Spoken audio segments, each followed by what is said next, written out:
So what is wrong with you? She picks you up and brings you back home, and then you beat her up. What's your issue? We've got a plea hearing that turns into a full-on reality check. Alfredo Compost is taking a deal on a family violence felony, 3 years prison, and the judge is about to tear into the facts, photos, and the cycle behind this relationship. Alfredo Campos, is this a plea? Yes, Your Honor. All right, can I have a file stamp for a plea, please?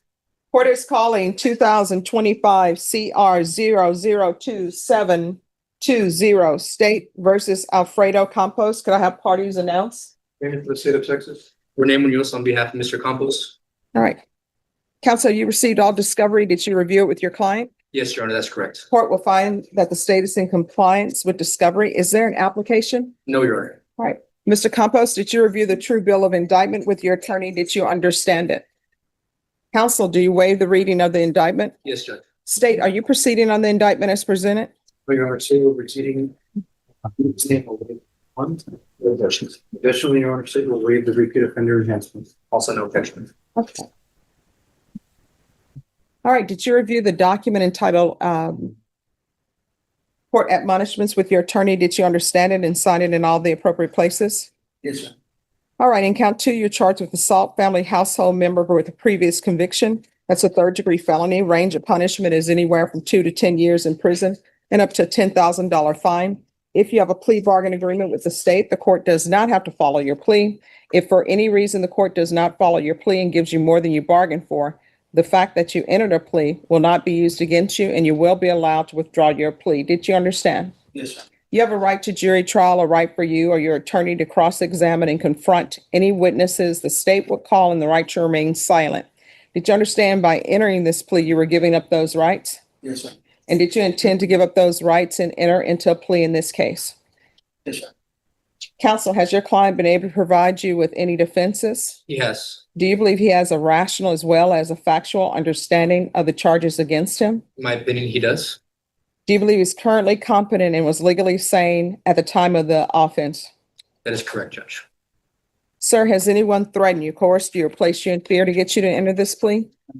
Anyone promised you anything other than the plea? Are you satisfied with the way you've been represented? Yes, Your Honor. Are you a U.S. citizen? Yes. Court will find that defendant has knowingly and voluntarily waived his right to jury trial. Did you review the plea bargain page with your attorney? Did you understand it? Yes, sir. According to the plea, punishment is to be assessed at 3 years in the prison. There's a $1,500 fine. State is proceeding on count 2. There's an affirmative finding of family violence. There's to be no contact with the complainant. Did you understand that to be the plea? Yes, sir. Defense, is that the plea? Yes, Judge. State, is that the plea? It is, Your Honor. I did mention that when you get to the stipulations. Right. Did you understand with an affirmative finding of family violence, you're not allowed to own or possess any weapons or ammunition? Yes, sir. And you're not allowed to be designated as primary custodial parent. That's the hidden consequence of a family violence finding. No guns and major limits on custody, forever impacts beyond the sentence. A lot of defendants hear 3 years and miss the life fallout. Would you still take this plea? Yes, sir. Right. Knowing that, do you still wish to continue with this plea? Yes. Right. Did you review the waiver of appeal paragraph with your attorney? Yes, sir. Did you understand it and sign it in both places? Did you understand it and sign it Yes. in both places? Yes. Did you understand by signing that you're waiving your right to appeal? The only items that can be appealed are written pretrial motions that have been filed, heard, and ruled upon by the court. Did you understand? Yes, sir. Counsel, are there any such motions? No, Judge. Then to the offenses charge, how do you plea in count 2? Guilty, not guilty, or no contest? State, any evidence? This time state the evidence states exhibit 1 with all attachments. No objection. Right, did you review the waiver and stipulations with your attorney? Did you understand it and sign it in all the appropriate places? Yes, sir. Again, did you understand you have a right to a jury trial, a right for you or your attorney to cross-examine and confront any witnesses the state would call, and the right to remain silent? Yes, sir. Did you understand that today the state will be presenting evidence in the form of witnesses' statements and police reports, but most importantly, there will be no live testimony? Did you understand? Yes, sir. Court will find that defendant has knowingly and voluntarily waived and consented to stipulation of testimony and stipulations. Court will accept into evidence states exhibits 1 and attachments. The court has reviewed the same. Court will find there is sufficient evidence to find you guilty, and the court will find you guilty. Are you proceeding with sentencing? Yes, Your Honor. Anything you wish to say on behalf of your client? We're asking the court follow the negotiated plea bargain agreement, Your Honor. All right. So what is wrong with you? This is a person, for whatever reason, decided to pick you up from custody when maybe she should just let you stay in there, for whatever, and let you just stay there. She takes it upon herself, and I'm sure she paid your bond, and she picks you up and brings you back home, and then you beat her up. What's your issue? I have an issue. Yeah, I mean, you do. Because do you love her, or do you claim to love her? No, No, you don't, because that's not the way you treat people you love.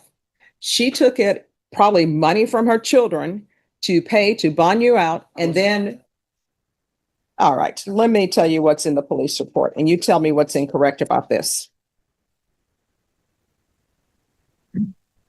I asked victim what happened. Victim stated the following events occurred. Since Wednesday, she went to pick you up from the jail. She stated they were good, no problems. Later that day is when the defendant began to strike and choke the victim. So this is where we are. Or I don't know if, I think he just got a little bit tangled up. I don't know if he bonded out or if he was just released at that point, and then she picked him up instead of the bond. I think that's where he was a little confused. I was just confused because I was released from my stuff, not from the county jail. Oh, okay, so there was no bond posted. Okay, that's what I think he. So here's my question. Is the reason for this offer because the complainant does not want to participate and has filed an affidavit of non-prosecution? All right. So she's filed an affidavit of non-prosecution, even though I'm looking at the photos. She has a black eye, she has bruises on her arms, and she took time out of her busy schedule to come pick you up from wherever you're incarcerated. So for some reason, she's attached herself to you, but I'm going to try to break that cycle today. So I'm going to sentence you to 3 years in prison. There'll be credit for any time served. There's a $1,500 fine. Time and money is not running concurrently. There's an affirmative finding of family violence. There's to be no contact with Ana Maria Hermio, aka Ana Maria Gonzalez, and you're not allowed to reside in any residence with minors. Do you understand?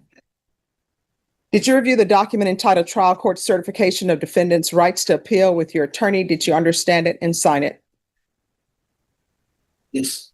Because this is plea bargain agreement, because I followed this plea bargain agreement, and because you waived your right to appeal, you do not have the court's permission to appeal. Because this is a felony conviction and also affirmative finding of family violence, you're not allowed to own or possess any weapons or ammunition. We can go off the record. Here's the thing. Don't get involved in any other relationship. Don't contact her. If you love her, the best thing you can do for her is not contact her, because you're not any good for her. And until you figure out why you feel the need to put your hands on people in anger, you should not be in anybody's relationship. Here's my advice to you. Get an Orchid. I always tell people that, and this is why I tell people to get an Orchid. An Orchid takes a lot of patience. When you get it from the store, it's beautiful. They all have them all with the flowers bloomed on it. They will give you directions. Those directions don't work. I learned you're not supposed to put ice cubes in them. But if you can let the blooms fall off of that orchid and keep that same orchid and get it to rebloom, you may be ready for a relationship, because with orchids, you have to learn patience. You understand? All right, good luck to you. Thank you. You're welcome. Final outcome, the judge accepted the negotiated plea. 3 years prison, $1,500 fine, no contact with the complainant, and a strict ban on living with minors, plus the family violence finding and weapon prohibition. The message was blunt. Stop the cycle, get help, and don't drag anyone else into harm. If this stunned you, hit like, share, and subscribe for more courtroom breakdowns.